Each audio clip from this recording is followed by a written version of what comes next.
নারী ক্রিকেটে ভারতের ঐতিহাসিক বিশ্বকাপ জয়।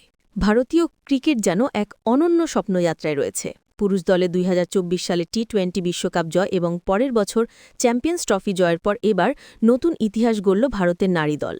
হারমনপ্রীত কৌরের নেতৃত্বে ভারত প্রথমবারের মতো নারী ওয়ানডে বিশ্বকাপ জিতে রচনা করেছে নতুন এক অধ্যায়। রবিবার নাবি মুম্বাইয়ে অনুষ্ঠিত ঐতিহাসিক ফাইনালে দক্ষিণ আফ্রিকাকে ৫২ রানে পরাজিত করে ভারত চ্যাম্পিয়নের মুকুট পড়েছে।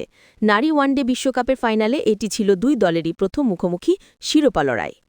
ভারত এর আগে দুবার রানার্স আপ হলেও শিরোপা জয়ের আনন্দ পায়নি। অন্যদিকে দক্ষিণ আফ্রিকা কখনো ফাইনালে উঠতে পারেনি। এইবার তারা প্রথমবার ফাইনাল খেললেও ভাগ্য বদলাতে পারেনি।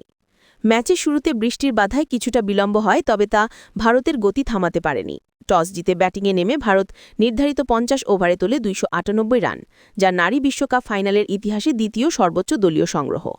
জবাবে দক্ষিণ আফ্রিকা ব্যাটিংয়ের ভরাডুবি ঘটে এবং ২৪৬ রানে গুটিয়ে যায়।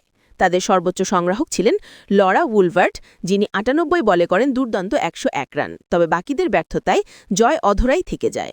ভারতের জয়ের পিছনে সবচেয়ে বড় ভূমিকা রাখেন শেফালি ভার্মা ও দীপ্তি শর্মা।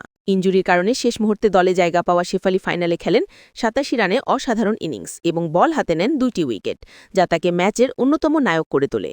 অন্যদিকে দীপ্তি শর্মা গড়েন নজিরবিহীন রেকর্ড। নারী বিশ্বকাপের প্রথম ক্রিকেটার হিসেবে তিনি একসঙ্গে ২০০ রান ও ১৫ উইকেটের মাইলফলক স্পর্শ করেন। ফাইনালে তার ৫ উইকেট ভারতের জয়ের পথ সহজ করে দেয়। এছাড়া স্মৃতি মান্ধানা করেন ৪৫ রান, রিচা ঘোষ যোগ করেন ৩৪ রান। দক্ষিণ আফ্রিকার বোলার আয়াবঙ্গা খাকা ৩টি উইকেট নিয়েও দলের জয় আনতে পারেননি।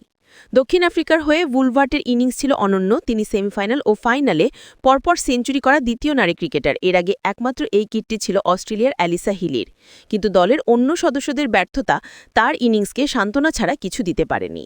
এই জয়ের মাধ্যমে ভারতীয় নারী ক্রিকেটের নতুন যুগের সূচনা হলো। এটি শুধু একটি শিরোপা জয় নয়, বরং নারী ক্রিকেটারদের আত্মবিশ্বাস, অধ্যাবসায় ও সংগ্রামের প্রতীক।